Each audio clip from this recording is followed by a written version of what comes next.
The beauty of San Francisco comes at a price. The city has long been home to sky-high rents, and that is leading a change in the law allowing construction of the nation's tiniest new apartments. They are about the size of this video wall. And so John Blackstone takes us inside these micro units. We had a space in a garage here, and we thought we'd try it there. In a Berkeley, California warehouse, property developer Patrick Kennedy tested his ideas for really tiny apartments. So was the idea with this, let's just see how small you can go and still survive? Yes, basically. The design Kennedy calls Smart Space 1.0 turned out to be not so smart in some ways. 166 square feet in all, the shower soaked the toilet paper, the stovetop lived in a drawer, and the couch that turned into a bed was too inconvenient. An 8-foot ceiling is positively claustrophobic in a small space. Space is at a premium in many big cities, driving up rents, so micro apartments are seen as one possible answer in cities from San Jose and Seattle to New York, where Mayor Michael Bloomberg backed a competition for the best design. But nowhere are apartments more expensive than San Francisco, where an influx of young tech workers keeps demand high.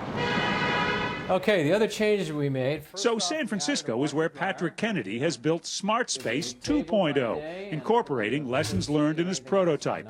The 4-story building has 23 pint-sized pads of 295 square feet. Did anybody say to you, Patrick, you're crazy to be building apartments that are less than 300 square feet? Yes, everybody have basically said that until they've come and seen it. These tiny apartments cost $1,600 a month.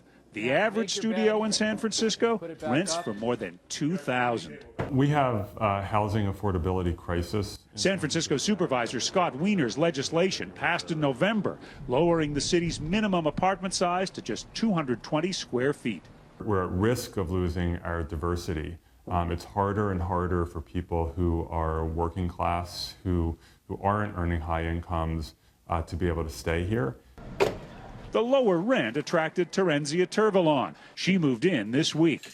Is this going to be big enough? It will be. I think the size is perfect for me. And it makes it affordable without a roommate. So for me to be able to have my own place, it works for me.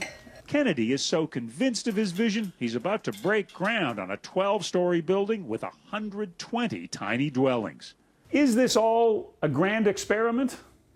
I guess it's a grand experiment to the extent this is the first time a whole building has been dedicated to micro apartments. But I think it is going to be the beginning of a much larger movement, at least in San Francisco and in other big cities. Tiny apartments may be the next big thing. For CBS This Morning, John Blackstone, San Francisco.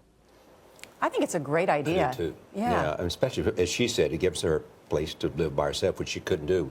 In a large apartment, she'd have to have a roommate. Exactly, and can live right there in the city and walk to work or but take if you're 6'3", like you are, yes. It's a little tougher. Harder. Exactly.